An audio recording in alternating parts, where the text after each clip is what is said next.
when we're looking at that Mixolydian flat 6, the fifth mode of melodic minor, it's not super jarring,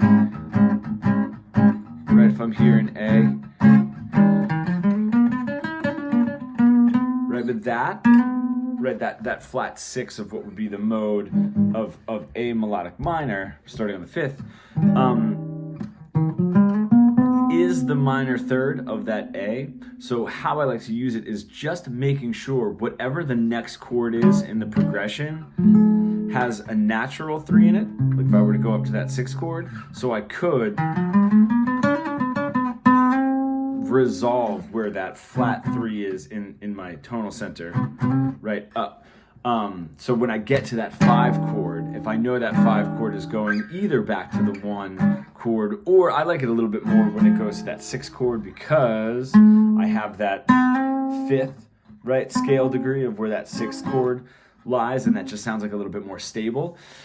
And like another really great place that I would like throw that in, honestly, is in a blues, like randomly, right? Not or sparingly, I should say, but like in like a blues, right? When I get to that 5 chord, what's really nice about having that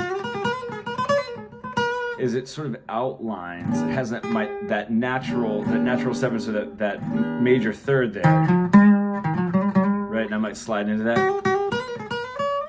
Right, and then it still has that minor third of the blues, which is really nice.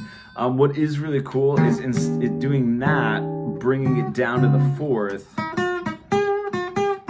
I have that natural 6 already there, and then still that flat 3, which gives me the tritone for my 4 chord, and then when I bring it back to the 1. So when I get to that, I'm sort of thinking,